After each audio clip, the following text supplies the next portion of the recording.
Good afternoon everyone, कैसे हैं आप सभी। उम्मीद है कि अच्छे होंगे। जल्दी से आप सभी लोग लाइव आ जाएंगे, सेशन के साथ जुड़ जाएंगे।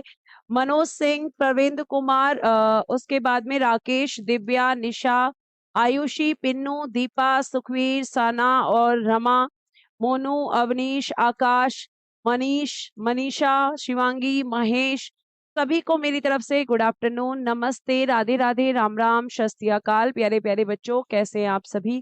उम्मीद है कि आप बहुत अच्छे होंगे और आपका रिवीजन और आपकी तैयारी भी बहुत अच्छी चल रही होगी।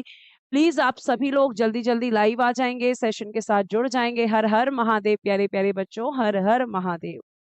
जल्दी जल्दी लाइव आ जाएं, सेशन के साथ जुड़ जाएं। आपको पता है कि मैं कल आपको पढ़ा रही थी भारत में यूरोपीय कंपनियों का आगमन, है ना। और उसमें प्यारे बच्चे मैंने आपको बताया था, 1 मिनट रुकेंगे, बस 1 मिनट।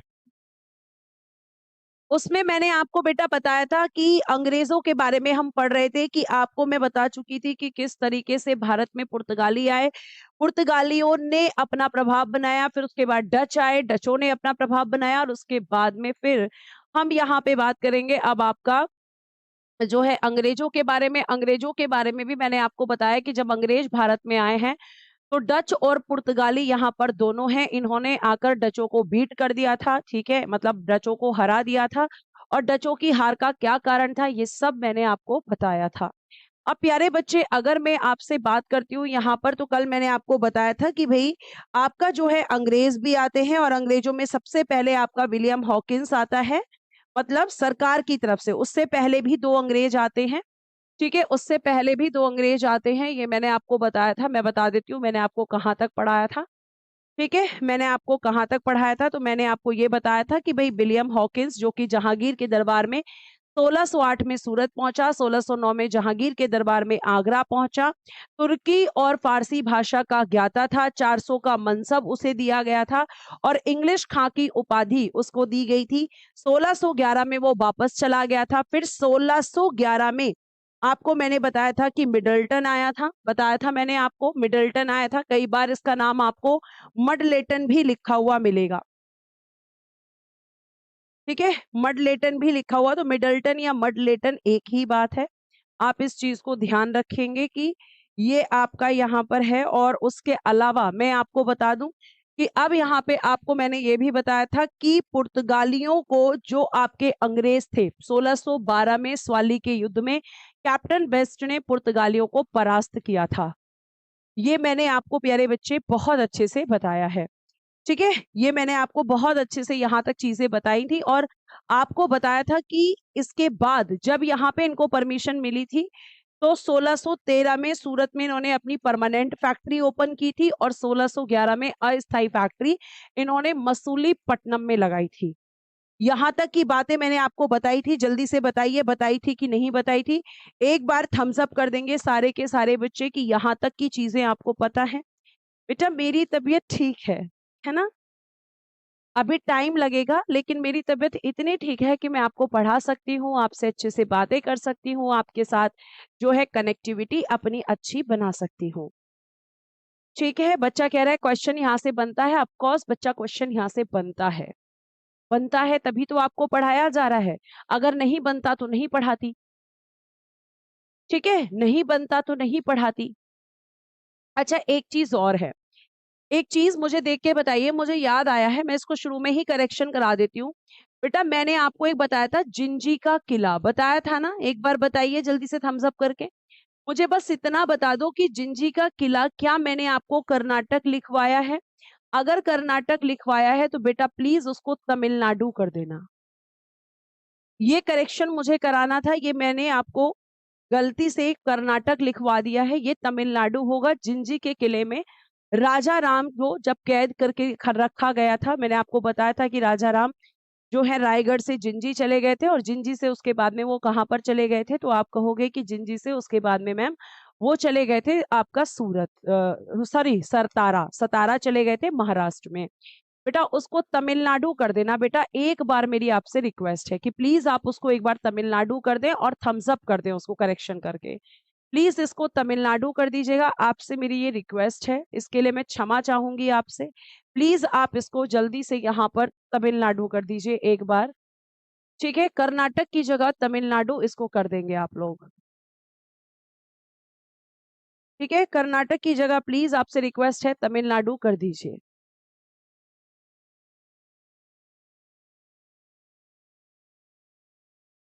गुनगुन आप इसको खुद से सर्च कीजिए, खुद से सर्च कीजिए बेटा। कर दिया है thumbs up, thank you so much बच्चों, थैंक यू सो मच। बेटा सिलेबस खत्म होने की बहुत जल्दी है आप लोगों को, कहाँ जाना है सिलेबस खत्म करके? या तो आप मुझे ये बोल दो कि मैम अच्छे से मत पढ़ाओ बट सिलेबस खत्म कर दो, तो मैं वैसा ही करूंगी, लेकिन उसके बाद फिर आप मुझे दोष नहीं दे सकते हैं, और मैं इस तरह के कमेंट्स पढ़ना भी नहीं चाहती हूँ। अब हम आगे बढ़ते हैं। और यहाँ तक मैंने आपको कल बता दिया था कि अंग्रेजों ने अपनी पहली फैक्ट्री, अगर सीधा क्वेश्चन आता है तो वो सूरत होगा। सूरत क्यों होगा? क्योंकि सूरत में ही परमानेंट फैक्ट्री इन्होंने खोली थी। अपनी अस्थायी फैक्ट्री इन्होंने मसूलीपट्टनम में लगाई थी 1611 में। ठीक है, और 1608 में मैंने आपको बताया था कि इन्होंने प्रयास कब किया था सूरत में? 1608 में पहला प्रयास किया था कि सूरत में उनकी फैक्ट्री लग जाए। इसके लिए उन्होंने किसको भेजा था? इसके लिए विलियम हॉकिंस को भेजा था। तो पहला प्रयास यहां पर हुआ था, लेकिन परमिशन मिल नहीं पाई थी पुर्तगालियों की वजह से। ठीक है, आगे चलते हैं प्यारे बच्चे और आगे की बात करते हैं। इससे आगे क्या हुआ था, इससे आगे की हम लोग बात करते हैं। तो इससे आगे आप देखेंगे कि 1615 में टॉमस रॉ, या कई बुक्स में लिखा रहता है थॉमस रॉ, ठीक है, तो वो आपका एक ही बात है, जो कि जेम्स प्रथम का दूत बनकर आया है जहांगीर के दरबार में। तो 1615 में आपका टॉमस रॉ, या प्यारे बच्चे इसको आप थॉमस रॉ ऐसे भी लिखा हुआ मिलता है, ये आपका सूरत आया था। और सूरत में कब आया? 1615 को। फिर 1616 में ये जहांगीर से जाकर अजमेर में मिला था। अब आप कहोगे कि मैम ये लोग क्यों आ रहे थे? तो बेटा जी मैं आपको बता दूं यहाँ पर कि जो आपका यहाँ पे अगर हम बात करते हैं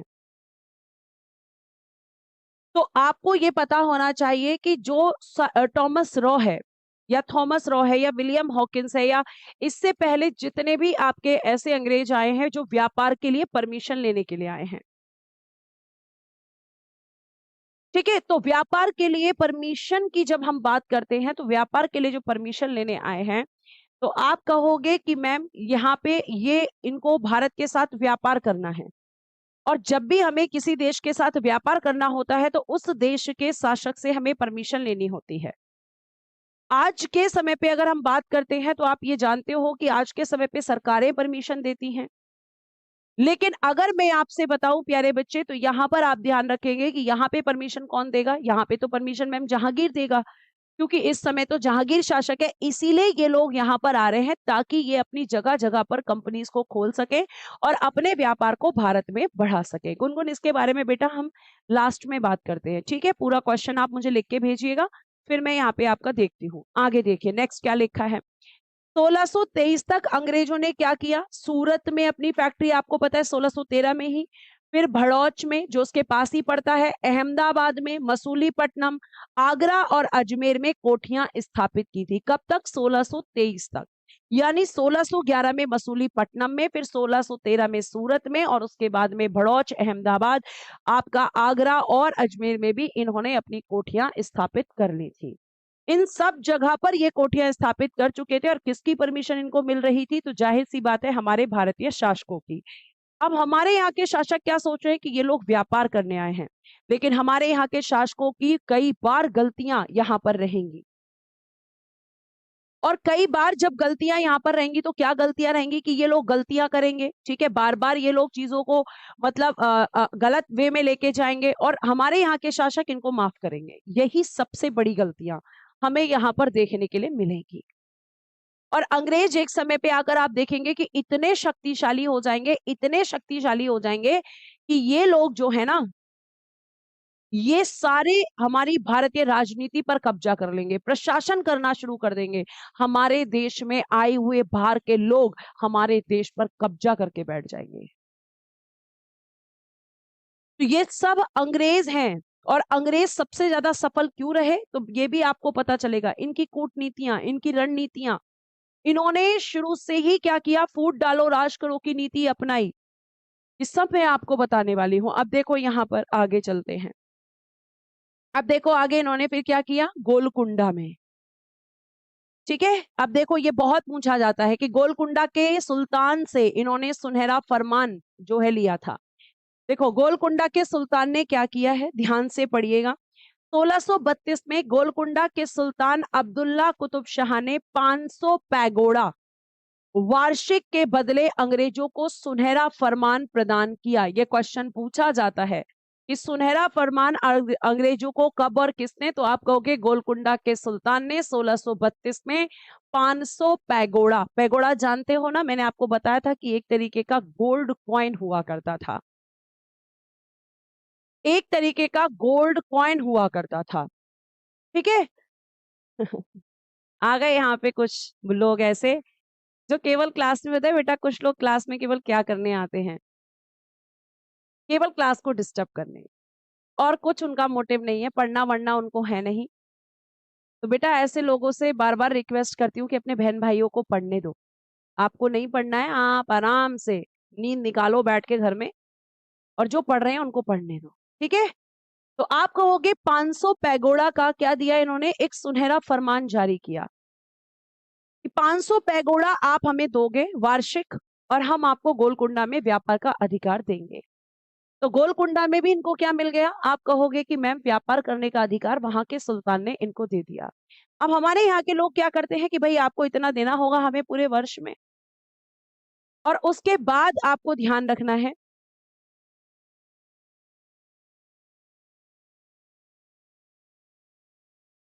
कि आप ये ध्यान रखेंगे कि जो सुनहरा फरमान है ये किस ईयर में जारी किया गया, किसने जारी किया, तो 1632 गोलकुंडा के सुल्तान ने 500 पैगोड़ा के बदले गोलकुंडा में अंग्रेजों को अधिकार दे दिए। 1633 में उड़ीसा में बालासोर व आपका आप कहोगे बालासोर व हरिहरपुरा, ये आपका यहाँ पे एक्स्ट्रा वर्ड टाइप हो गया है, बालासोर व हरिहरपुरा में स्थापित हुई थी। तो 1633 में ये लोग कहां पहुंच गए, उड़ीसा में बालासोर और हरिहरपुरा में इन्होंने क्या किया, अपनी फैक्ट्रियों की स्थापना की थी। तो बालासोर एंड हरिहरपुरा, ये आप दोनों चीजें ध्यान रखेंगे। बालासोर पूछा जाता है और प्रीवियस ईयर में पूछा भी गया है। तो बालासोर ओडिशा के अंदर इन्होंने 1633 में क्या किया था बेटा जी, आप कहोगे कि मैम इन्होंने अपनी फैक्ट्री को स्थापित किया था। ठीक है, उसके अलावा हरिहरपुरा में स्थापित किया था। तो ये दो जगह आपकी ओडिशा में थी, प्लीज आप इसको यहाँ पर नोट कर लें, अच्छे से लिख लें, और अगर आपका कोई क्वेश्चन जो मैं पढ़ा रही हूं वहां से है,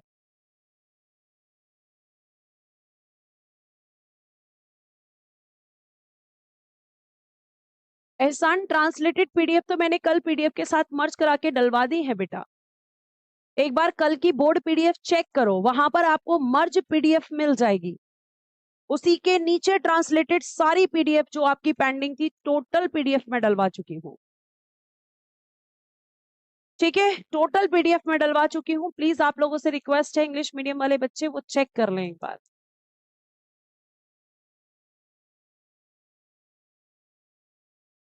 जल्दी से लिखिए बेटा जी फटाफट से। गुनगुन 1665 में पुरंदर की संधि हुई थी। ठीक है, 1665 में संधि हुई थी पुरंदर की। सुनहरा फरमान यही है सुनीता कि इसके द्वारा गोलकुंडा के सुल्तान ने अंग्रेजों को गोलकुंडा में 500 पैगोड़ा वार्षिक देने के बदले में आपका व्यापार के अधिकार दे दिए थे। ठीक है, यहां तक की बातें समझ में आ रही हैं। चलो आगे देखो, क्या स्थापित किया बेटा, फैक्ट्री स्थापित करेंगे, फैक्ट्री ओपन कर रहे हैं ना ये जगह जगह पर अपनी, क्यों कर रहे हैं, ताकि ये लोग यहाँ पर, ये देखो बच्चा कह रहा है पैगोड़ा क्या है, बेटा मैंने आपको बताया था कि पैगोड़ा क्या है। पैगोड़ा मैंने आपको बताया था कि एक सिक्का है जो गोल्ड कॉइन होता है, जिसको किसने ढाला था, बताइए जल्दी से, देखते हैं कितने बच्चे इस क्वेश्चन का आंसर करेंगे।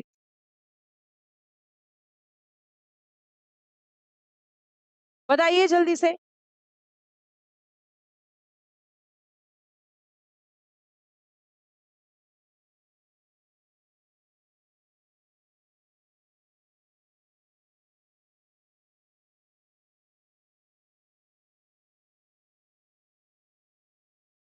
पैगोडा नामक सिक्का किसके द्वारा ढाला गया था?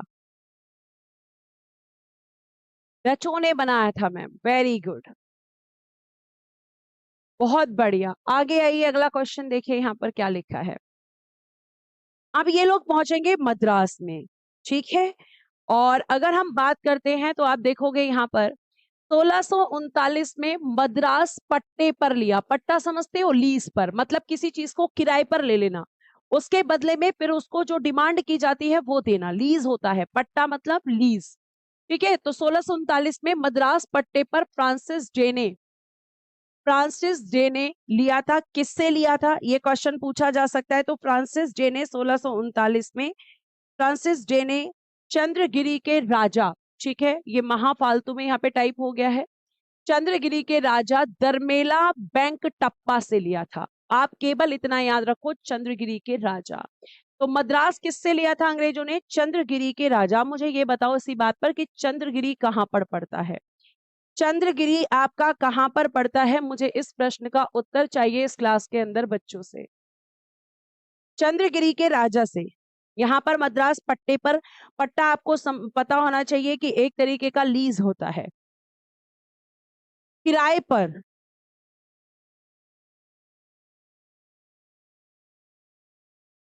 हाँ गौरव, जो सूरत में फैक्ट्री लगी थी उसकी अनुमति जहांगीर ने दी थी, बताया तो था बेटा मैंने आपको कल। बताओ जल्दी से, चंद्रगिरी कहां पर पड़ता है?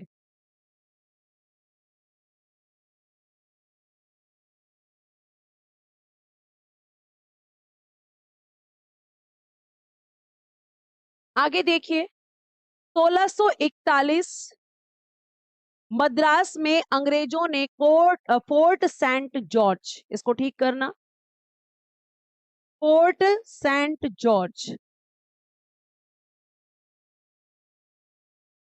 फोर्ट सेंट जॉर्ज नामक किला बनवाया। भारत में अंग्रेजों का प्रथम किला था।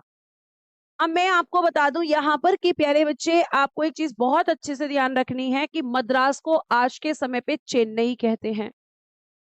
क्या कहते हैं बेटा जी? चेन्नई कहते हैं। और जो मद्रास है, इस मद्रास के अंदर अंग्रेजों ने एक किला बनवाया था, फोर्ट सेंट जॉर्ज। क्या बनवाया था? Fort saint George. यहाँ पे भी लिख दीजिएगा, the British built the fort, fort saint George, fort saint George. और इससे बेटा जी आपको ध्यान रखना है कि जो मद्रास में जब अंग्रेज थे, है ना, तो उन लोगों ने, आपको पता है मद्रास किससे लिया था? तो आपको पता है चंद्रगिरी के राजा से लिया था। और चंद्रगिरी के राजा से जब इन्होंने लिया तो यहाँ पर अपना एक किला बनाया, फोर्ट सेंट जॉर्ज, जिसे आप व्हाइट टाउन के नाम से भी जानते हो। मैं ये लिखने वाली थी, जिसे आप व्हाइट टाउन के नाम से भी जानते हो। और ये भारत में अंग्रेजों का बनवाया गया प्रथम किला है। ये क्वेश्चन बेटा जी आपका पूछा गया है, लेकिन एसएससी ने नहीं, रेलवे ने पूछा है। रेलवे में ये क्वेश्चन पूछा गया था कि अंग्रेजों द्वारा स्थापित भारत में पहला किला कौन था? तो आप कहोगे फोर्ट सेंट जॉर्ज, जिसे हम व्हाइट टाउन के नाम से भी जानते हैं, भारत में अंग्रेजों के द्वारा बनवाया गया पहला किला था।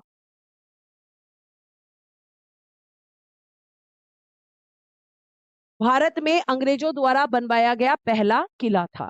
अब मद्रास का संस्थापक किसको माना जाता है? फ्रांसिस डे को, जिसने चंद्रगिरी के राजा से यहां पर मद्रास को पट्टे पर लिया था। यह क्वेश्चन भी बनता है कि मद्रास को अंग्रेजों ने किससे पट्टे पर लिया था? चंद्रगिरी के राजा से। ठीक है, तो आप ध्यान रखेंगे, फोर्ट सेंट जॉर्ज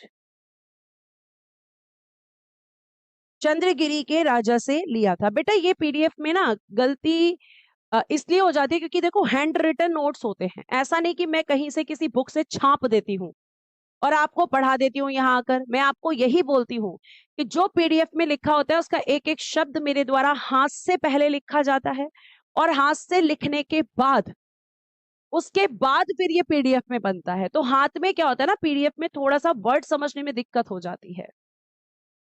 ठीक है, आगे चलिए। तो फ्रांसिस डे को क्या माना जाता है? मद्रास का संस्थापक। यहां तक आप लोग लिख ले फटाफट से, फिर हम आगे की तरफ चलते हैं और उसके बाद में हम बात करेंगे अंग्रेजों ने बंगाल में अपनी फैक्ट्री कब खोली थी। ठीक है, चलिए। और इतनी नहीं है ये जितनी आप लोग बता देते हो। हम्म।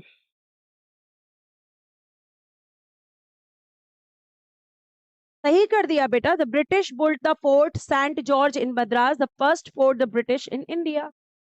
सही कर दिया। इंग्लिश में जो कट किया है वर्ड, करेक्शन क्यों नहीं करूंगी, इंग्लिश में भी करूंगी।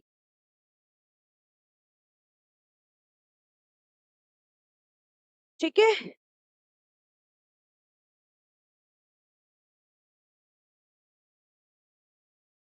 एक विलियम फोर्ट भी बनाया था इन लोगों ने, तो विलियम फोर्ट कहां पर लगाया था? बिल्कुल लगता है बेटा, हाथ से लिखने में टाइम क्यों नहीं लगेगा? 4-5 बुक्स उठानी पड़ती हैं, वहां से देखना पड़ता है।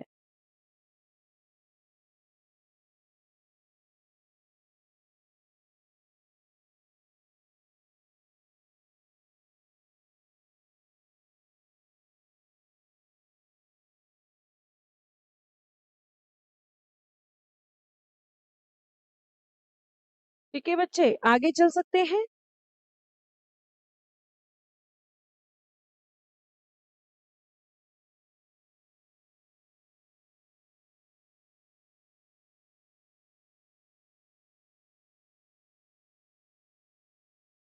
हम्म। आगे देखिए यहाँ पर। अब आते हैं बंगाल की तरफ। 1651 establish a factory in Hooghly, Bengal. तो हुगली बंगाल में कारखाना स्थापित इन्होंने कब किया था? आप कहोगे 1651 में। और किससे अनुमति ली थी इसके लिए? शाह सूजा से अनुमति लेकर। इस समय जिस समय इन्होंने परमिशन ली है, आपके बंगाल में फैक्ट्री खोली है, क्वेश्चन बनता है कि अंग्रेजों ने बंगाल में अपनी फैक्ट्री कहां पर खोली थी? तो हुगली में। ठीक है, कहां पर खोली थी? आप कहोगे कि मैम हुगली के अंदर अंग्रेजों ने अपनी फैक्ट्री बंगाल में खोली थी। इतना मैंने आपको बताया। और आपको यह भी बता दूं कि इस समय किससे परमिशन ली थी इन्होंने? शाह सूजा से। अब एक यहां पर बहुत ही शानदार फैक्ट मैं आपको बताने जा रही हूं। 1669 गेराल्ड ओंगियार इसका नाम है। क्या नाम है? गेराल्ड ओंगियार। ठीक है। ने आधुनिक बंबई की नींव डाली थी। क्वेश्चन बनता है कि बंबई की स्थापना किसने की थी? तो बंबई की स्थापना करने वाले व्यक्ति का नाम है गेराल्ड ओंगियार। इसने आधुनिक बंबई की नींव डाली थी।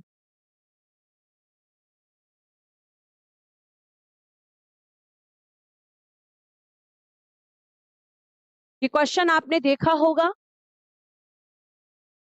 तो आप कहोगे कि मैम बंबई को किसने स्थापित किया था या बंबई की स्थापना किसने की थी? क्वेश्चन पूछा जाता है। गेराल्ड ओंगियार ने। ठीक है, आगे देखिएगा।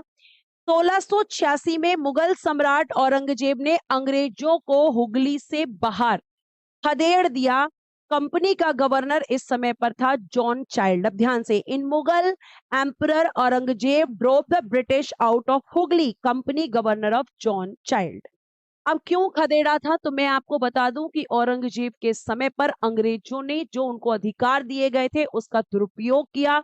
ठीक है, यहाँ पे जो इस्लामिक लोग थे उन पर अत्याचार किए, मुगलों के जहाजों को पकड़ लिया। और ये बातें जब औरंगजेब को पता चली तो औरंगजेब ने कहा कि चलो निकलो यहां से, तुम्हें हमने यहाँ पर व्यापार करने का अधिकार दिया है और तुम लोग यहाँ पर आकर इंटरफेयर करने लगे।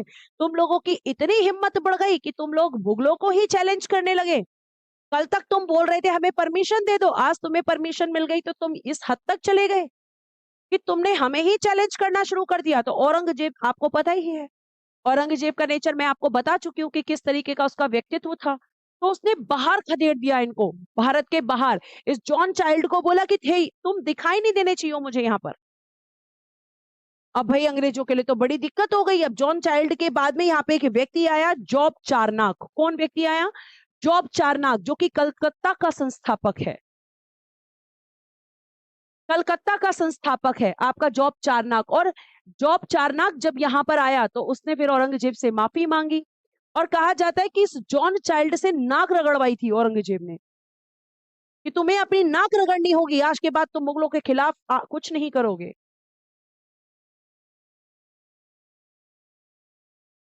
ठीक है, तो ये आपको ध्यान रखना है।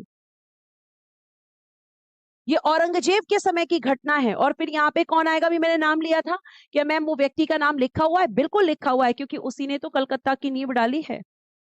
उसी ने तो कलकत्ता की नींव डाली है। तो आप यहां तक समझे कि यहां पर एक व्यक्ति आएगा।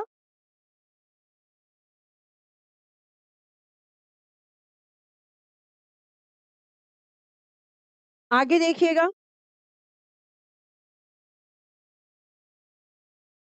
कलकत्ता की नींव जॉब चारनाक ने डाली व फोर्ट विलियम किला, जो कि इंग्लैंड के राजा विलियम तृतीय के नाम पर रखा गया था। इसका किले का नाम फोर्ट विलियम, किसके नाम पर? इंग्लैंड के राजा विलियम थर्ड के नाम पर इसका नाम रखा गया था। ठीक है, इसका नाम रखा गया था। और कलकत्ता की नींव किसने डाली थी 1690 में? जॉब चारनाक ने। और यहीं पर कलकत्ता में ही क्या बनाया गया था? कलकत्ता में, लिख लीजिएगा अगर अलग से समझ नहीं आ रहा, कि जो कलकत्ता है यहीं पर फोर्ट विलियम की स्थापना।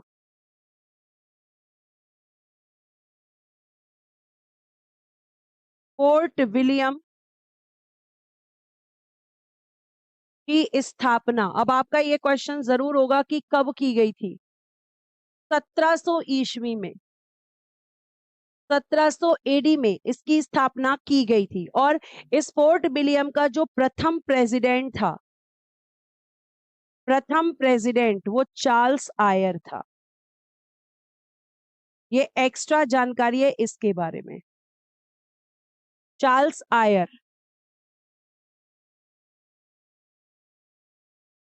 चार्ल्स आयर था।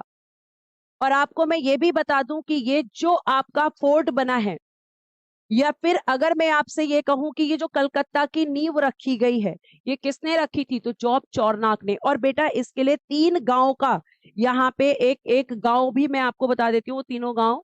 ठीक है, पहले आप इतना लिखो। पहले प्लीज आपसे रिक्वेस्ट है कि आप इतना लिखो।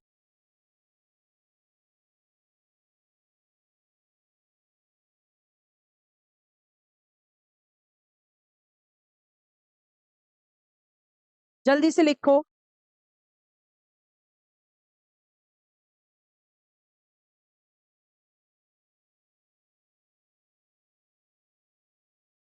चार्ल्स आयर।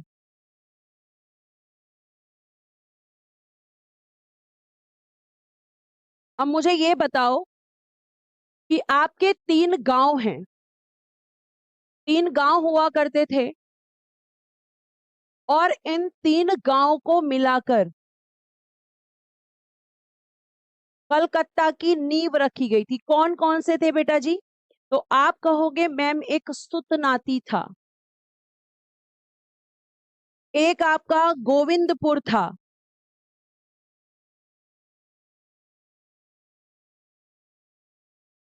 और एक क्या था? कालीकाता। एक क्या था प्यारे बच्चे? गोविंदपुर। व एक था कालीकाता। इन तीनों को मिलाकर, इन तीनों को मिलाकर क्या की गई थी? कलकत्ता की नींव रखी गई थी।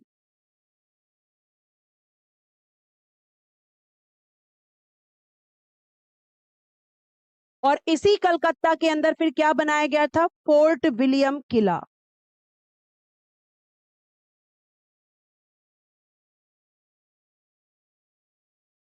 फोर्ट विलियम किला।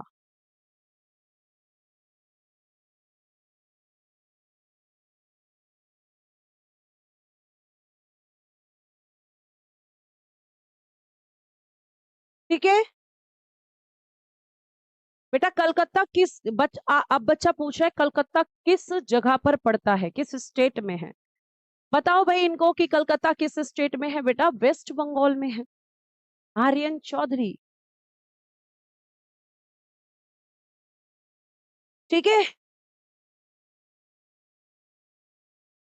आगे आइए, फिर आगे चलते हैं और अब थोड़ी सी बात और करते हैं। तो कलकत्ता का आपसे केवल ये पूछा जाता है, नींव किसने डाली थी। आगे देखना बेटा, यहाँ पे क्या लिखा है। 1698 में बंगाल के सूबेदार अजीम उस की अनुमति के बाद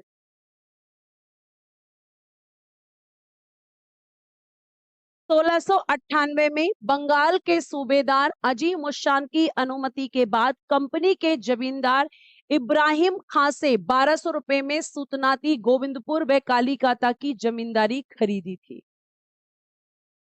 ठीक है, अभी मैंने आपको बताया कि ये जमींदारी इन्होंने किससे ली थी। अब आप कहोगे कि मैम अजीम उस से।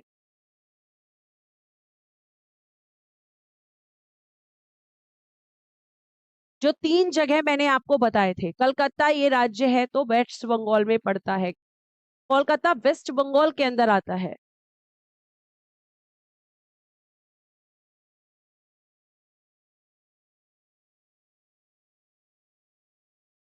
ठीक है, तो ये किससे ली थी। आप कहोगे 1200 रुपए में। जो 3 गांव मैंने आपको बताए हैं, ये तीनों गांव की जो जमींदारी मिली थी, इसके बारे में मैंने नेक्स्ट लाइन पे आपको लिखा है कि इन तीनों की जमीन जो हमें जमींदारी मिली थी वो 1698 में बंगाल के सूबेदार अजीम उस की अनुमति के बाद कंपनी के जमींदार इब्राहिम खां से 1200 रुपए में सूतनाती, गोविंदपुरम व कालीकाता की जिम्मेदारी मिली। ये आपको ध्यान रखना है। मैम प्री मेडिकल के लिए दिल्ली आए थे, आप हमको दिखे ही नहीं, हमने बहुत ढूंढा आपको। पवन, मैं उस दिन ऑफिस नहीं थी बेटा, मेरे पास मैसेज आया था बच्चों से मिलने के लिए, लेकिन जैसा कि आप जानते हैं कि मेरी तबीयत काफी समय से खराब चल रही है। ठीक है, और इसीलिए मैं उस दिन वहां नहीं आ पाई थी, और इसका मुझे भी बहुत अफसोस है क्योंकि बहुत सारे बच्चों ने पूछा था कि मैम कहाँ पर हैं।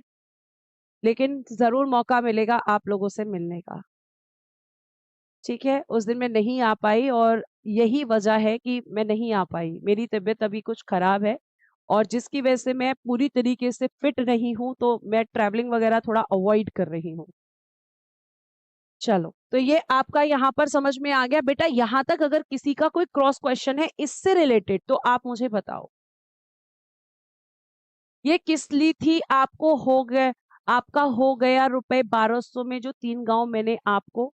अतुल मीना, क्या बोल रहे हो आप, ये कौन सी भाषा लिखी है आपने।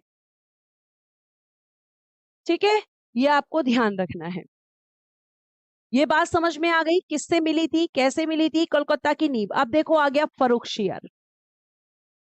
अब फर्रुखशियर के बारे में तो मैं ऑलरेडी आपको पढ़ा चुकी हूं कि फर्रुखशियर ने 1717 में दस्तक जारी किया था, यानी एक फरमान जारी किया था, यानी एक घोषणा पत्र जारी किया था। और इसके द्वारा इसने क्या किया था, इसके द्वारा फर्रुखशियर ने बंगाल में, बिहार में और उसके अलावा ओडिशा में क्या दिया था इनको। तो आप कहोगे मैम सीमा शुल्क से मुक्त व्यापार करने का परमिशन दे दिया था। बेटा जिसको आप इस समय सस्ता कह रहे हो, ये बहुत हुआ करता था।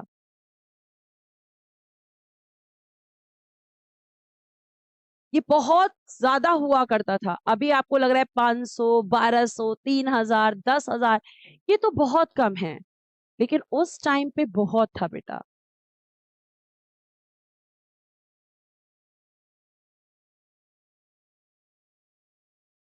हाँ बिल्कुल, मैं आपको आपके दिल्ली पुलिस के सम्मान समारोह में मिलूंगी और उस दिन सल्यूट भी करूंगी आप लोगों को। ठीक है, आपको सल्यूट भी करूंगी मैं। ठीक है बेटा, तो वो मेरे लिए सबसे गर्व का दिन होगा। बहुत प्राउड फील करूंगी उस दिन मैं, जिस दिन आपका सिलेक्शन होगा और आप आएंगे कि मैम आज हमारा जो है फाइनल सिलेक्शन हो गया है और हम आपसे सम्मान लेने के लिए आज आए हैं। और वो सम्मान मैं आपको दूंगी, ये वादा है मेरा आपसे।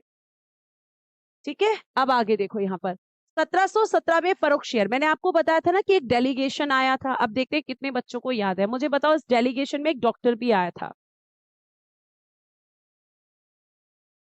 बताओ जल्दी से।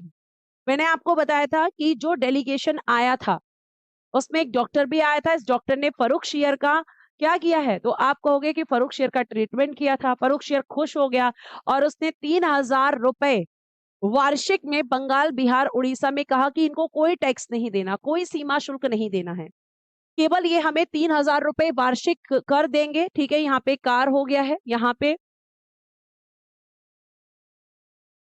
टैक्स कर के बदले में सीमा शुल्क से मुक्त कर दिया। और इसके अलावा कहा कि सूरत में भी इनको 10,000 रुपए वार्षिक कर के बदले में सीमा शुल्क मुक्त। तो ये आपका जो 1717 का घोषणा पत्र था उसमें ये दोनों लाइन थी। 3,000 रुपए में बंगाल, बिहार और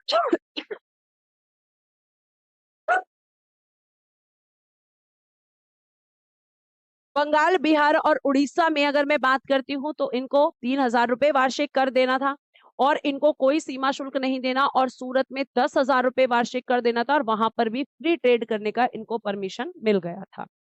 और आपको पता है ये जो परमिशंस दी गई हैं यही परमिशन आगे जाकर प्लासी और बक्सर जैसे युद्ध का बहुत बढ़िया मैम हैमिल्टन आया था, फोड़े का इलाज किया था, ये भी बता दिया। बहुत बढ़िया, इसका मतलब आपको कहानी याद है ना। तो आपको ये भी अब ध्यान रखना है कि इस दस्तक के द्वारा क्या क्या परमिशन दी गई थी। अब एक क्वेश्चन आता है यहाँ पर, और ये क्वेश्चन मैं आपको ये भी बताऊंगी कहाँ पूछा गया है। देखो, एक क्वेश्चन पर आपको ये पता होना चाहिए कि ब्रिटिश ईस्ट इंडिया कंपनी का हेडक्वार्टर यानी कि कहाँ पर है, हेडक्वार्टर है ये। तो ब्रिटिश ईस्ट इंडिया कंपनी का हेडक्वार्टर कहां पर था? आप कहोगे कि मैम इसका हेडक्वार्टर था कलकत्ता में।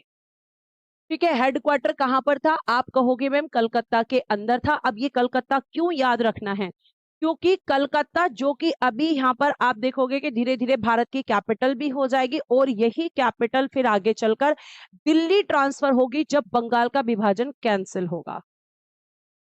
ठीक है, तो ये आपको ध्यान रखना है कि ब्रिटिश ईस्ट इंडिया कंपनी का हेडक्वार्टर मैम जो है वो कहां पर पड़ता है? कलकत्ता के अंदर। और एक क्वेश्चन जो पूछा गया था जिसको आपको मैं बता दूं वनडे एग्जाम्स में ही पूछा गया, क्वेश्चन पूछा गया था कि यूरोपीय जो आपका शोरा और अफीम की सप्लाई करते थे तो वो शोरा और अफीम उनको कहां से प्राप्त होता था? तो बिहार से। मैंने आपको बताया था कि डच लोगों ने सूती वस्त्रों का, शोरा का, अफीम का, इन सब का एक्सपोर्ट किया। तो आखिर भारत में ये सब कहां से मिलता था? तो बिहार से मिलता था। क्या ये क्वेश्चन पूछा गया है? यस, ये क्वेश्चन पूछा गया है। बेटा, हर्ष, ईस्ट इंडिया कंपनी की स्थापना 31 दिसंबर 1600 ईस्वी को हुई थी। उसकी स्थापना की शुरुआत 1599 से ही शुरू हो गई थी और पूरी तरीके से स्थापित हुई थी 31 दिसंबर 1600 को। और बार फिर उसी टाइम महारानी एलिजाबेथ ने उसको यहाँ पर परमिशन दे दी थी और उसी ईस्ट इंडिया कंपनी ने फिर भारत में आकर अपनी जड़ों को जमाया और जगह जगह पर अपनी फैक्ट्रीज खोली। तो कहाँ कहाँ पर खोली? बंगाल में कहाँ पे खोली थी? ठीक है, मद्रास की स्थापना किसने की? मुंबई की स्थापना किसने की? कलकत्ता की स्थापना किसने की? ये सब क्वेश्चंस बनते हैं और ये वनडे एग्जाम्स में पूछे गए क्वेश्चंस हैं, ये आपको बहुत अच्छे से ध्यान रखना है।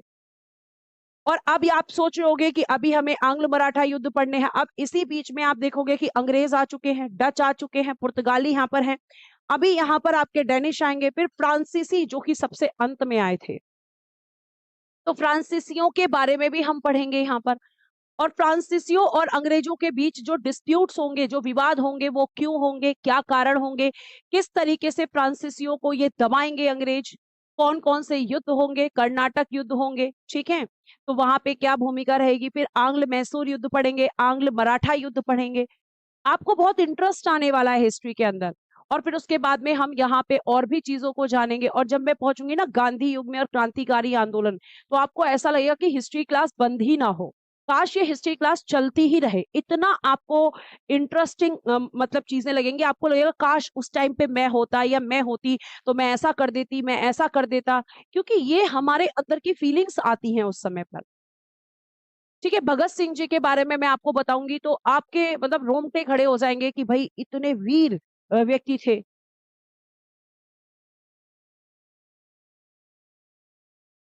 लवली कह रहे हैं कि आगरा की किसने की, क्वेश्चन पूछा गया है, तो मैंने बहुत पहले लिखवा दिया, सिकंदर लोदी के टाइम पे लवली, कि आगरा नगर को किसने बसाया था।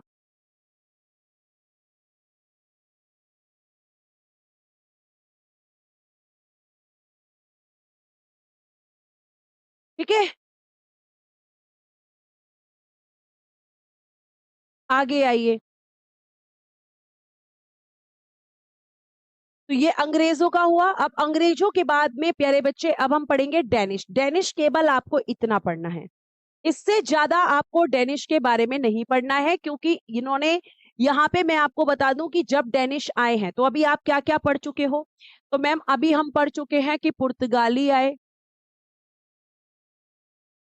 अभी यहाँ पे भारत में पुर्तगाली हैं, डच आ चुके हैं, अंग्रेज आ चुके हैं, डेनिश हैं, अब आएंगे यहाँ पर डेनिश। फिर उसके बाद में कौन आएंगे, फ्रांसीसी। तो अब यहाँ पे बात ये आती है कि जब डेनिश लोग आए हैं तो ऑलरेडी यहाँ पर बहुत सारे कॉम्पिटिटर्स हैं, और ये जो बहुत सारे कॉम्पिटिटर्स हैं मैंने आपको बताया था कि ये अब जब यहाँ पर आएंगे तो ये इन कॉम्पिटिटर्स के सामने जो है टिक नहीं पाएंगे। तो ये अपनी सारी जितनी फैक्ट्री हैं यहाँ की सब अंग्रेजों को बेच देंगे और यहाँ से चले जाएंगे। तो बस केवल आपको याद रखना है इनकी कंपनी का नाम ऑस्टिना डिस्क कॉम्पेंगनी, ठीक है, कॉम्पेंगनी ये इनकी कंपनी का नाम है। इन्होंने अपनी पहली फैक्ट्री, फर्स्ट फैक्ट्री जो खोली थी वो आपकी त्रेंकोबार, किसमें खोली है, त्रेंकोबार। त्रेंकोबार कहां पर पड़ता है, तमिलनाडु के अंदर। ये पूरी मात्रा को मिला दीजिए, तमिलनाडु। फिर 1676 में सेरामपुर कहां पड़ता है, बंगाल में। हेडक्वार्टर कहां था इनका, सेरामपुर में। 1845 में अपनी कंपनी अंग्रेजों को बेच दी और भारत से चले गए, क्योंकि इन्हें दिख गया था कि यहाँ इतना कंपटीशन है कि हमारा टिक पाना बहुत ज्यादा, हम कह सकते हैं कि बहुत ज्यादा टिक पाना संभव नहीं है। तो इन्हें ये चीज फील हो गई थी और ये यहाँ से चले गए थे। सारी कंपनी इन्होंने अंग्रेजों को बेच दी थी जो भी यहाँ पे ओपन की थी। वैसे इनकी दो ही थी, एक टैंकोबार तमिलनाडु के अंदर पहली फैक्ट्री इन्होंने खोली थी, और एक आपकी 1676 में सेरामपुर, और इन्होंने हेडक्वार्टर बनाया था सेरामपुर, बंगाल को।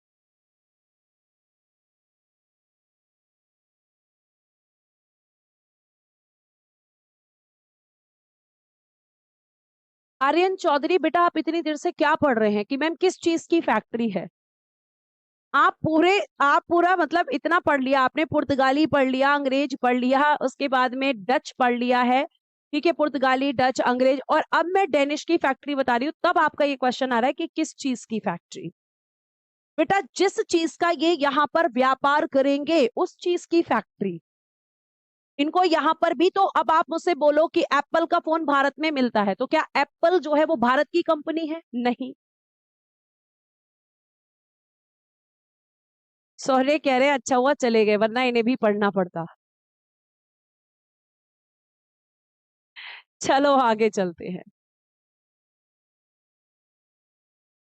अब आपको क्या पढ़ना है, फ्रांसीसी। अब ये हैं आपके अंग्रेजों के बड़े वाले कॉम्पिटिटर, जिनसे अंग्रेजों और इनके बीच में काफी झड़प यहाँ पर प्यारे बच्चे आपको देखने के लिए मिलेगी। क्योंकि अभी फ्रांसीसी जो आए हैं ये केवल ये भी व्यापार करने आए हैं, लेकिन धीरे धीरे इनको भी इंटरेस्ट आने लगेगा, और 1641 में व्यापार तो इनका उद्देश्य रहेगा लेकिन राजनीति में भी ये घुस जाएंगे।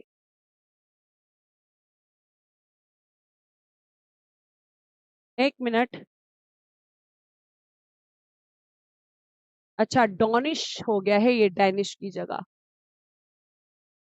रुक जाओ बेटा इसको ठीक कर देते हैं।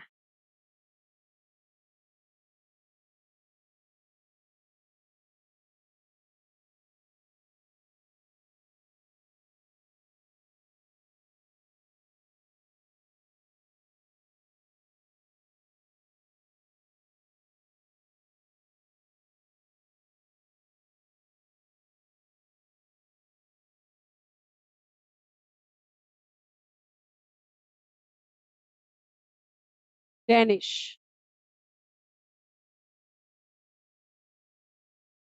आइए फ्रांसीसी कंपनी के बारे में बात करते हैं।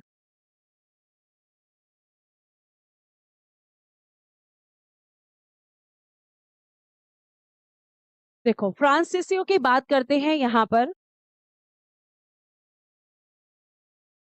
और फ्रांसीसियों की अगर मैं बात करती हूँ तो कंपनी का नाम कंपने देस इंटसे ओरिएंटलेस, जो कि आपकी स्थापना हुई है 1664 में।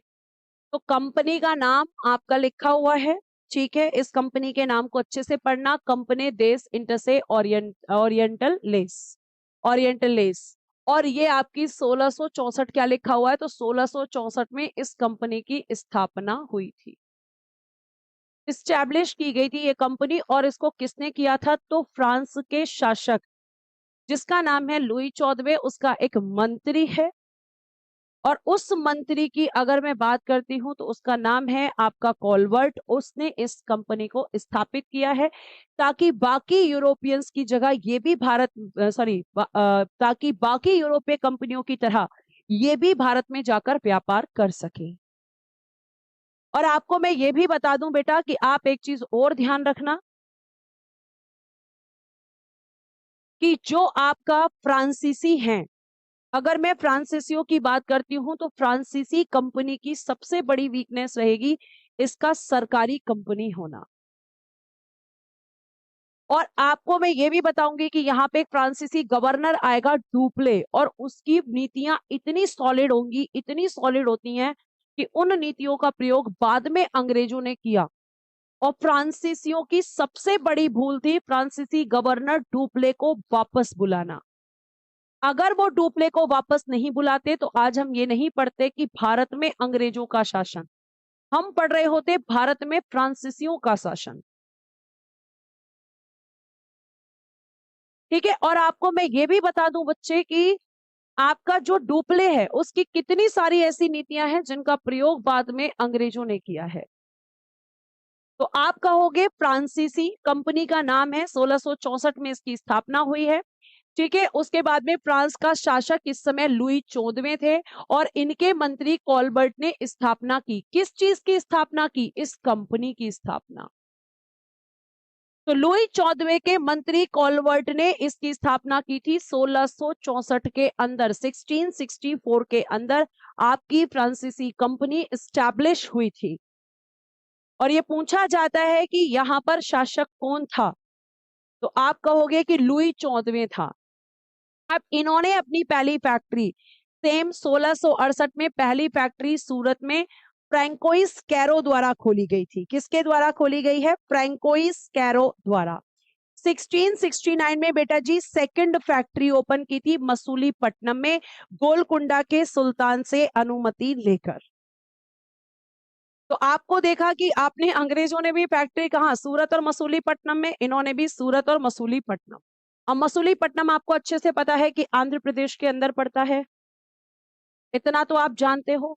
और इन्होंने गोलकुंडा के सुल्तान से अनुमति लेकर इस फैक्ट्री को ओपन किया था, क्योंकि गोलकुंडा का सुल्तान तो परमिशन देता था। अब देखना यहाँ पे क्या होगा, अभी क्या कह रहे हैं, भैया हमें परमिशन दे दो, हमें फैक्ट्री चाहिए, हमें फैक्ट्री लगानी है। अब ये क्या करेंगे कि गोलकुंडा के सुल्तान से ही, एक जगह का आपने नाम सुना होगा सेंट टोमे,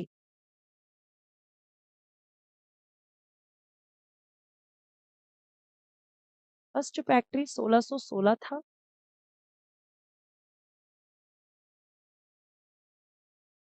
किशन आप क्या कहना चाह रहे हैं, मैं समझ नहीं पा रही हूँ।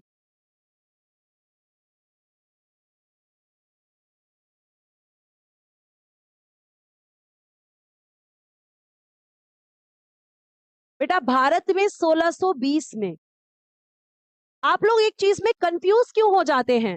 आप लोगों को एक मिनट, पता नहीं इसमें यहाँ पे मेंशन है या नहीं है पीडीएफ के अंदर, क्योंकि ये आगे की पीडीएफ है।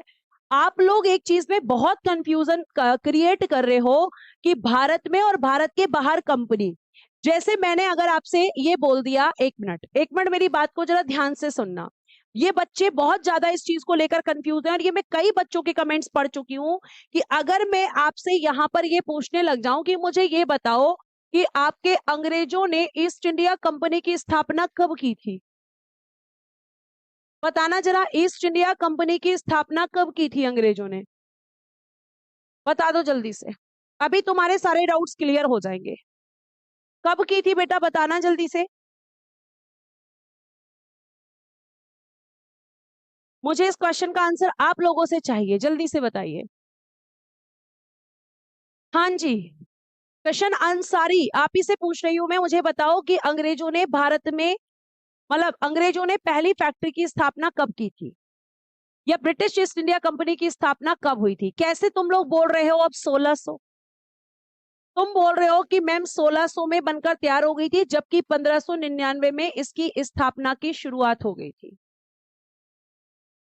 1599 में ही ये बनना शुरू हो गई थी और 1600 में जब बनकर ये तैयार हुई तो इसको कंपनी है लेटर मिल गया था। तुमने यहाँ पे मुझे ये क्यों नहीं बताया कि 1611 में? तुमने ये क्यों नहीं बताया मुझे 1611 में? मुझे इस क्वेश्चन का आंसर तुम लोगों से चाहिए कि तुमने इस क्वेश्चन का आंसर मुझे 1611 क्यों नहीं दिया। ऐसे ही मैंने तुम्हें बताया कि आपका जो यहां पर मैंने अभी अभी आपको बताया कि फ्रांसीसी कंपनी की स्थापना 1664 में हुई है। फ्रांसीसी जो कंपनी है इसकी स्थापना 1664 में हुई है।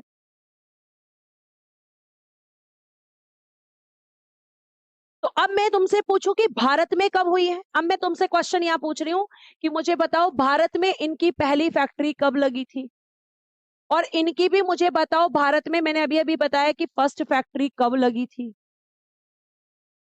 कुछ बच्चे इतना ज्यादा मतलब इसमें कंफ्यूज हो गए हैं कि आपने तो 1616 बताया था, आपने तो 1498 बताया था, आपने तो ये बताया था। अरे बेटा वो उनके देश के अंदर स्थापित कंपनियों का डेट है। जब कोई देश अपने यहाँ पर कंपनी को स्टैब्लिश करेगा तभी तो दूसरे देशों में जाकर उसकी कंपनी की अदर फैक्ट्री खोलकर व्यापार करेगा। अगर मैं आपसे बोलूं कि एप्पल की जो कंपनी है वो भारत में है, तो क्या एप्पल भारत की कंपनी है? या एप्पल जिस दिन भारत में आई उस दिन एप्पल की स्थापना हुई? नहीं,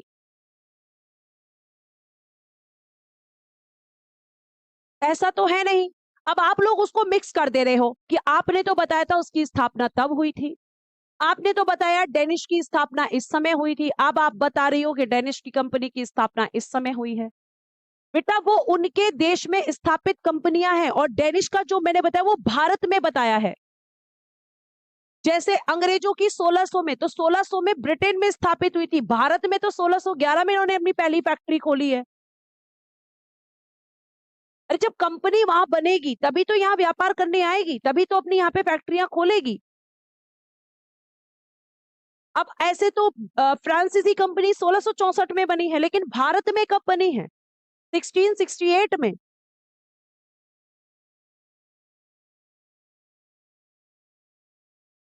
और यही यहाँ पे डेनिश में भी है कि ये जो मैंने फर्स्ट आपको बताई है, ये आप देख रहे होंगे कि ये भारत के प्लेसेस हैं, तमिलनाडु या बंगाल, ये भारत में बता रही हूं मैं, भारत के अंदर बताया है मैंने। और इसमें बहुत सारे बच्चे कंफ्यूज थे। अब मुझे ये बताओ कि यहाँ पर आपका, मुझे सिर्फ इतना बताओ कि आपको यहाँ पे कंफ्यूजन दूर हुई या नहीं? अभी बताओ मुझे जल्दी से। जिन बच्चों को गुस्सा नहीं बोल रही हूँ, इसमें गुस्सा करने की क्या बात है? आप हर चीज को गुस्सा क्यों बोलने लगते हो? अब मैं समझा रही हूँ उसको भी तुम गुस्सा बोल रहे हो। अरे आपको एक एग्जाम्पल दिया है कि एप्पल की कंपनी कोई भारत की कंपनी तो है नहीं, या फिर ऐसा तो है नहीं कि जब एप्पल की कंपनी भारत में आई है तब उसकी स्थापना हुई है, ऐसा तो नहीं है ना। वो तो एक विदेशी कंपनी है, भारत में केवल उसके यहाँ पे काम होते हैं, यहाँ पे ब्रांचेस हैं, और परमिशन लिया है एप्पल ने यहाँ से व्यापार करने का। तो दोनों चीजों में डिफरेंस समझो। अब ऐसे तो पुर्तगालियों की पहली फैक्ट्री यहाँ पर 1500 में लगी है। तो अब आपको क्लियर हुआ ये जिसका भी डाउट था, जिसका भी डाउट था प्यारे बच्चे, क्या ये आपका सॉल्व हुआ? जल्दी से बताओ फटाफट से। समझ गए? अब जिसको भी कंफ्यूजन था, बेटा हो जाता है, लेकिन आपने क्लियर कर लिया, ये बहुत अच्छा किया, है ना। वरना आपके दिमाग में यही रहता कि वहां पे तो मैम ने कुछ और बताया था और वहां पे आपने कुछ और बताया था। तो अब आपका कंफ्यूजन दूर हुआ कि वो जो मैंने शुरू में डेट बताई थी, वो डेट्स बेटा मैंने आपको बताई थी जब आपकी कंपनियां स्थापित हुई थी। तो जिस भी बच्चे को ये कंफ्यूजन थी, क्या वो दूर हो गई है? चलो बहुत बढ़िया। एक बच्चे का नाम था जिसने ये बहुत देर से वो परेशान था, मैं नाम भूल गई उसका। बेटा क्या आपको कंफ्यूजन दूर हो गई, एक बार बता दीजिए प्लीज। किशन नाम था शायद ना, मैंने यही नाम बोला था ना बेटा। ठीक है रोहित, क्या समझ में नहीं आया है बताइए, पूरा क्या समझ में नहीं आया है। अब सेकेंड फैक्ट्री और आपकी फर्स्ट फैक्ट्री तो इन्होंने भारत में, ये बेटा कहां पर है, ये भारत में है।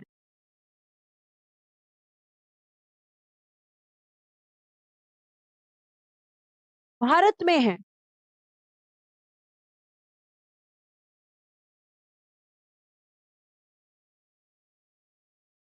इतनी बात समझ में आई। हाँ किशन शौर्य नाम था उस बच्चे का। बेटा एक बार कंफ्यूजन दूर हो गई हो तो थम्स अप कर दें आप एक बार। चलो आगे चलते हैं।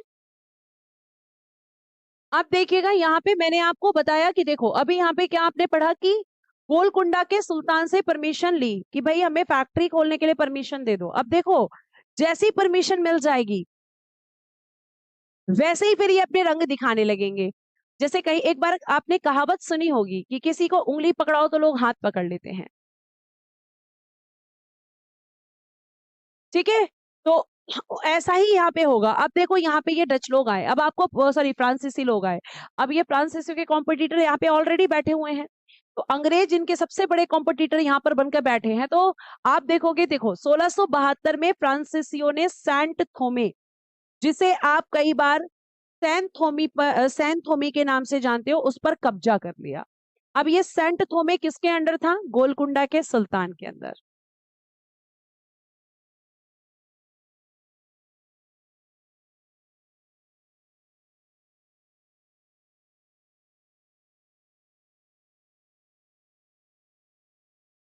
बेटा अनिल उसको और क्या लिखेंगे आप मुझे बताओ।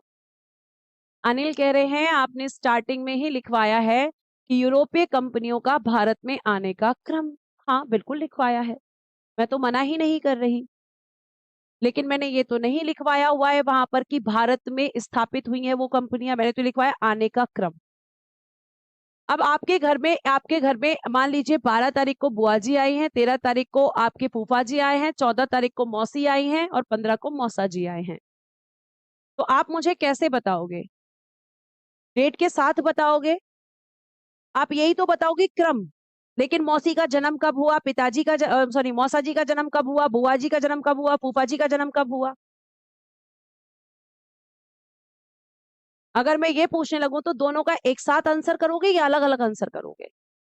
मैंने आपको एक हेडिंग डलवाई, भारत में आने का क्रम यूरोपीय कंपनीज का।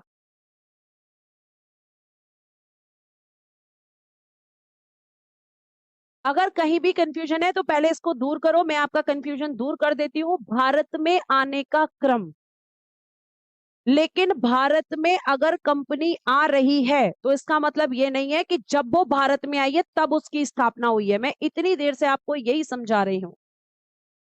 अगर मैं आपसे बोल रही हूं, बार बार एक चीज एग्जांपल दे रही हूं कि एप्पल की कंपनी भारत में भी है, तो क्या जब वो भारत में आई है तब जाकर उसकी स्थापना हुई है या उसकी स्थापना पहले हुई होगी।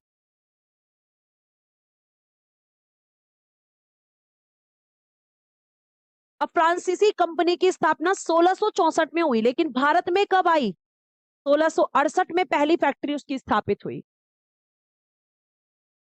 उसके साथ उनकी स्थापना का वर्ष है वो, कि कौन सी कंपनी किस वर्ष स्थापित हुई थी। ब्रिटिश ईस्ट इंडिया कंपनी की स्थापना 1600 में हुई थी, लेकिन भारत में कब आई है, 1608 में परमिशन लेने आए थे, नहीं मिली। 1611 में पहली फैक्ट्री मसूलीपट्टनम में, वो भी टेम्पररी, परमानेंट 1613 में खोली थी।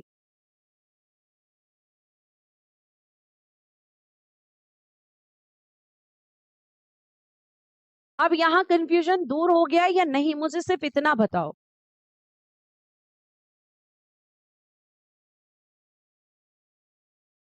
आने का क्रम, जैसे आपके एप्पल से पहले कोई कंपनी भारत में आई है तो आप बताओगे कि भारत में इस समय आई थी, लेकिन इस कंपनी की स्थापना उस समय हो गई थी। जैसे मैं आपको बताती हूँ, जब तक कंफ्यूजन दूर नहीं होगी तब तक मैं आगे नहीं बढ़ सकती हूँ, क्योंकि इस कंफ्यूजन को दूर करना, मान लो एक ए कंपनी है, एक बी कंपनी है, एक सी कंपनी है, एक डी कंपनी है। अब ए कंपनी की स्थापना आप मान के चलो कि इसकी स्थापना हो चुकी है सन 2000 में। बी कंपनी की स्थापना हुई है 2005 में। सी कंपनी की स्थापना हुई है 2010 में और डी कंपनी की स्थापना हुई है 2015 में। ये इनके स्थापना के साल हैं। ये कंपनी स्थापित हुई है अमेरिका में, ये कंपनी स्थापित हुई है ब्रिटेन में, ये कंपनी स्थापित हुई है आपकी चाइना में और ये कंपनी बनी है रशिया में। अब ये जो कंपनी है ये इनके स्थापना के वर्ष हैं। अब यहाँ पे स्थापना इनकी हो चुकी है, लेकिन भारत के साथ अब इनको करना है व्यापार। तो भारत के साथ जब ये व्यापार करने आए तो इसमें से सबसे पहले आपकी ये वाली कंपनी आई जिसका नाम है बी कंपनी। अब जब ये भारत में आई तो बी कंपनी ने भारत में अपनी पहली फैक्ट्री 2007 में लगाई। तो सबसे पहले कौन आया? बी आ गया। अब फिर उसके बाद में मैं कह रही हूं कि उसके बाद में आपकी ए कंपनी आई। अब ए कंपनी ने आकर अपनी जो फर्स्ट फैक्ट्री लगाई है वो यहाँ पे 2010 में लगाई है। अब मैं अगर आपसे ये पूछने लग जाऊं कि मुझे ये बताओ ए कंपनी की स्थापना कब हुई थी, तो क्या तुम मुझे 2010 बताओगे? या मैं तुमसे पूछूं बी कंपनी की स्थापना 2005 में हुई है तो क्या तुम मुझे 2007 बताओगे?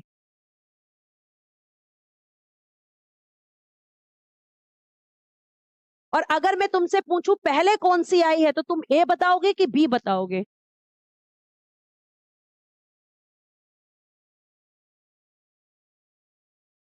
बताओ जल्दी से। दोनों में अंतर क्या है? क्या अंतर है? मुझे ये बताइए दोनों में अंतर क्या है? कि मैम अमेरिका में तो 2000 में खुल गई थी लेकिन भारत में 2010 में आई है, तो स्थापना वर्ष तो 2000 रहेगा ना।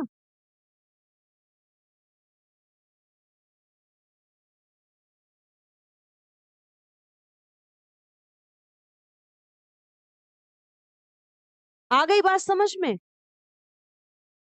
तो पहले क्यों बता रहे हो कि अब बी आई है? क्योंकि मैंने तुम्हें बताया है कि ये क्रम है आने का। अब स्थापना का वर्ष थोड़ी चेंज हो जाएगा।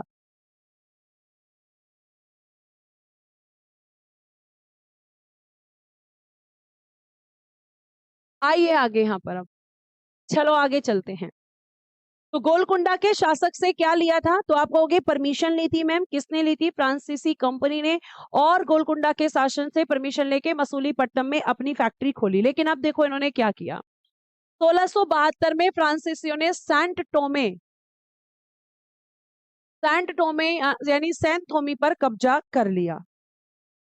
ठीक है, सेंट थोमे पर कब्जा कर लिया। और ये सेंट थोमे किसके अधीन आता था? तो आप कहोगे कि मैम ये आता था गोलकुंडा के शासक के अधीन आता था। सेंट टोमे इस पर कब्जा कर लिया।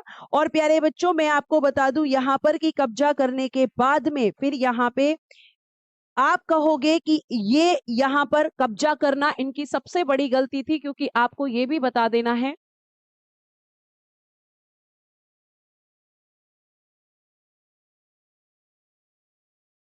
कि यहाँ पर ये जो है सेंट टोमे किसके अंडर है? तो आप कहोगे गोलकुंडा के शासक के अधीन था। फ्रैंको मार्टिन 1673 में भारत आया था और इसे फ्रांसीसी बस्तियों का वास्तविक संस्थापक, ये क्वेश्चन पूछा जाता है। फ्रैंको मार्टिन बहुत इंपॉर्टेंट है क्योंकि यही रियल फाउंडर था आपके फ्रांसीसी बस्तियों का। और इसी फ्रैंको मार्टिन के द्वारा 1674 में पांडिचेरी की स्थापना की जाएगी। पांडिचेरी जिसे आज आप वर्तमान में पुदुचेरी के नाम से जानते हो। आगे चलें। चलो आगे देखना यहाँ पे क्या लिखा है। देखो अब देखो यहाँ पे आगे कुछ ऐसा होगा जहां पे आप ये चीजें पढ़ोगे।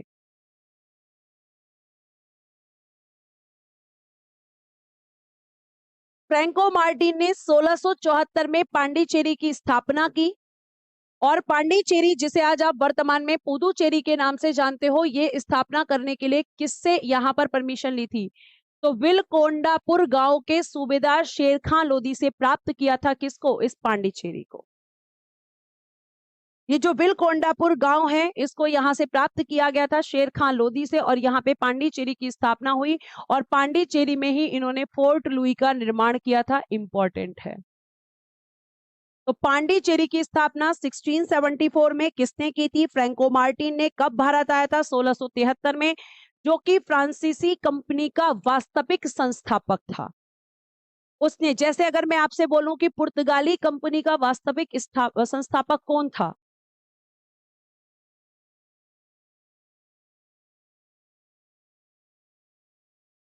बेटा अनिल, मुझे माफ कर दो, मैं आपसे क्षमा प्रार्थी हूं, माफी चाहती हूं,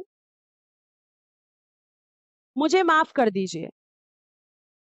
अब मैं इससे ज्यादा नहीं समझा सकती इस पॉइंट को, क्योंकि हर तरीके से मैं समझा चुकी हूं कि वहां पर क्या लिखवाया गया है और क्या वहां पर बातें की गई हैं। एक बार लेक्चर को दोबारा से देख लेना कि भारत में कंपनियों के आने का क्रम, तो क्रम क्या है? पुर्तगाली है, डच है, अंग्रेज है, डेनिश है, फ्रांसीसी है, और उसके आगे लिखी हुई है उनकी कंपनियों के स्थापना का वर्ष।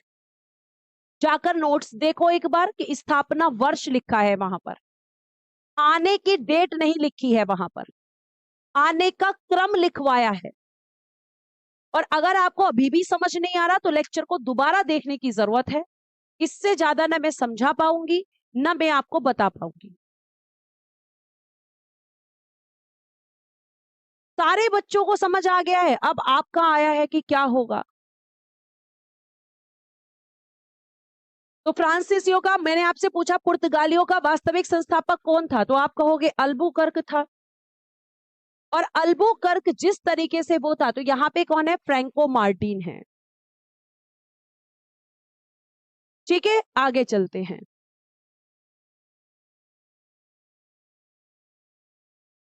दो स्लाइड्स आपकी बची हैं, एक बार इनको अच्छे से देख लो बेटा। 1690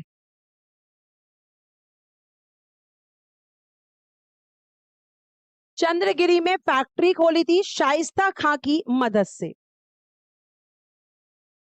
मैंने आपको बताया यहाँ पे 1690 से, एक मिनट, दो बार टाइप हो गया, 1690 से 1692।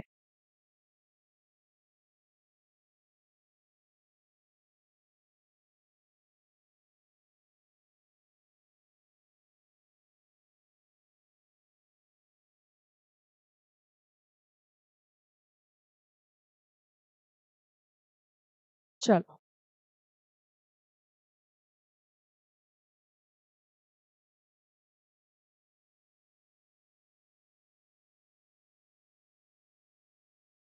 देखिए यहाँ पर 1690 से 92 में चंद्रनगर में फैक्ट्री खोली शाइस्ता खां की मदद से। चंद्रनगर की बस्ती को गुस्तावुस फोर्ट भी कहा जाता है। गुस्तावुस फोर्ट भी कहा जाता है। और ये क्वेश्चन पूछा जाता है कि गुस्तावुस फोर्ट किसको कहा जाता है, तो चंद्रनगर में जो फैक्ट्री खोली थी उसको कहा जाता है। अब मुझे ये बताओ कि शाइस्ता खां कौन है? शाइस्ता खां कौन है? मुझे जल्दी से बताइए। शाइस्ता खां कौन है? मैंने आपको बताया था, चंद्रगिरी में भी ये पहुंच गए, जहां जहां अंग्रेज थे उस हर जगह पे ये पहुंच रहे हैं। अब देखिएगा नेक्स्ट यहाँ पे क्या लिखा है। अब देखो अंग्रेजों ने क्या किया, सबसे पहले डचों को भड़काया। डचों को क्यों भड़काया? तो आप कहोगे कि मैम जो डच है ना, वो भी भारत में है जब फ्रांसीसी आए हैं, और अंग्रेजों ने डचों को चढ़ा दिया। देखो अभी कल तक परमिशन मांग रहे थे, अब यहाँ पे आके अधिकार करने लग गए, तो डच लोग भड़क गए। और डच लोगों ने क्या किया, देखो यहाँ क्या लिखा है, 1693 में डचों ने पांडिचेरी को जीत लिया। अब यहाँ पे जब पांडिचेरी को जीत लिया, तो पांडिचेरी किसका है पहले तो ये बता दो मुझे जल्दी से। बहुत बढ़िया मैम, औरंगजेब का मामा, जिसे बंगाल का सूबेदार बना दिया गया था। कहां से हार के आया था? छत्रपति शिवाजी महाराज।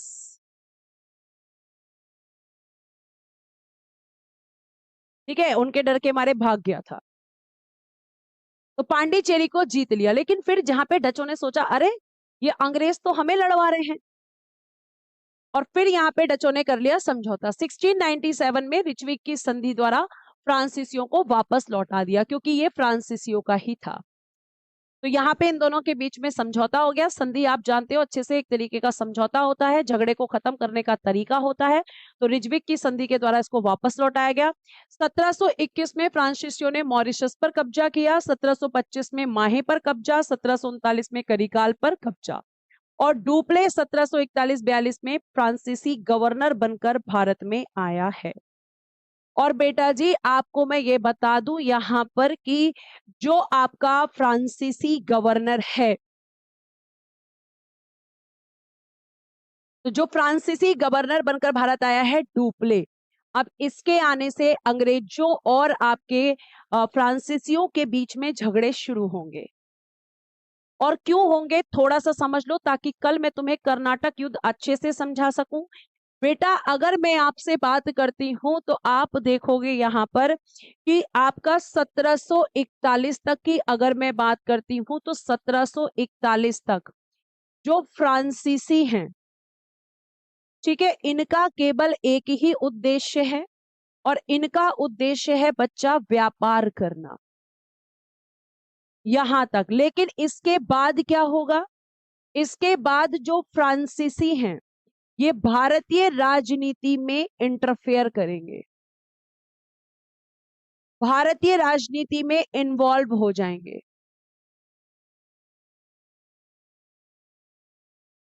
ठीक है, यहां पर इन्वॉल्व होंगे, और जब यहां पर इन्वॉल्व होंगे तो फिर अंग्रेज भी आकर होंगे, और फिर इनके और अंग्रेजों के बीच में युद्ध छिड़ेंगे। और उन्हीं को आप कल पढ़ेंगे कर्नाटक वॉर के रूप में। तो कल हम पढ़ेंगे कर्नाटक युद्ध जो फ्रांसीसियों और अंग्रेजों के बीच में हुए हैं। अब आपका कोई क्वेश्चन है तो अब आप पूछ सकते हो, ठीक है। भारत में अंग्रेजों के आने का क्रम आप ध्यान रखेंगे कि सबसे पहले मैम हम कह सकते हैं कि अगर हमसे पूछा जाए भारत में अंग्रेजों के आने का क्रम, तो सबसे पहले मैम पुर्तगाली आए थे, फिर उसके बाद में डच आए थे, फिर अंग्रेज आए थे, फिर डैनिश आए थे, फिर फ्रांसीसी आए थे, और आपके स्वीडिश आए थे। लेकिन स्वीडिश एग्जाम में नहीं आता है, इसलिए हमने नहीं पढ़ा है। तो ये आपके आने का क्रम था। और इन कंपनियों के अपने देशों में स्थापना कब कब हुई थी, ये मैं आपको, इन कंपनियों का स्थापना किसका क्रम है, ये कंपनियों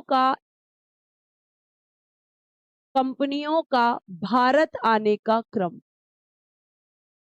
भारत आने का क्रम है। और इनके सामने मैंने क्या लिखवाया है, इन कंपनियों के स्थापना वर्ष, मतलब ये कंपनियां कब स्थापित हो गई थी अपने देशों में, और भारत में कब कब आई। जैसे मैंने आपको बताया कि डच कंपनी अंग्रेजी कंपनी से बाद में स्थापित हुई थी, लेकिन ये भारत में पहले आ गई थी। क्या बताया है मैंने, डच कंपनी की स्थापना, बताइए जल्दी से। अंग्रेजों का आपका पता है कि 1600, और डच का क्या है 1602, लेकिन भारत में पहले कौन आया, डच आ गए थे।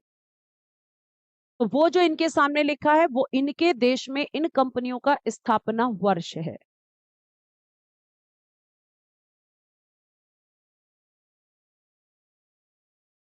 ठीक है, तो ये आपका खत्म होता है। कल एक नया चैप्टर शुरू होगा आपका कर्नाटक युद्ध। पीडीएफ आपको दे दी गई है, चेक कर लीजिएगा, ये पीडीएफ भी मैं आपकी डलवा दूंगी।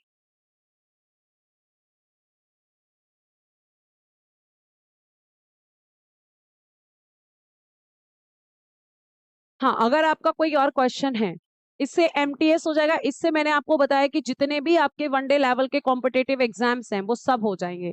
आपका रेलवे का एग्जाम कवर होंगे सारे, ठीक है। इसके अलावा बेटा जी आपके एसएससी के सारे एग्जाम्स यहाँ से कवर हो सकते हैं। ये आपको सारी चीजें ध्यान रखनी है, ठीक है। ये आप यहाँ पे ध्यान रख सकते हो, ये सब आपका हो जाएगा। और ये जो कब्जा किया है किसने किया है, फ्रांसीसियों ने, क्योंकि हम फ्रांसीसी कंपनी पढ़ रहे थे यहाँ पर। ट्रिटी वाला पॉइंट बता देती हूँ बेटा। आपका जो डच है वो ऑलरेडी यहाँ पर है। मैं बता चुकी हूँ कि फ्रांसीसियों के आने से पहले पुर्तगाली हैं, डच हैं, ठीक है, अंग्रेज हैं, डेनिश आए थे लेकिन वो चले गए, फ्रांसीसी हैं। तो डचों ने क्या किया, फ्रांसीसियों के जो क्षेत्र है पांडिचेरी उस पर कब्जा कर लिया, और कब्जा हुआ तो डिस्प्यूट हुए, फिर यहाँ पर एक संधि हुई और डचों ने इसको वापस कर दिया पांडिचेरी को फ्रांसीसियों। ठीक है, ये आपका मैंने बताया था, ये ट्रिटी मैंने आपको बताई थी। इतनी बात समझ में आ गई? हाँ, कर्नाटक के 3 युद्ध हुए हैं, तीनों को हम पढ़ेंगे और आगे की चीजें भी हम पढ़ेंगे।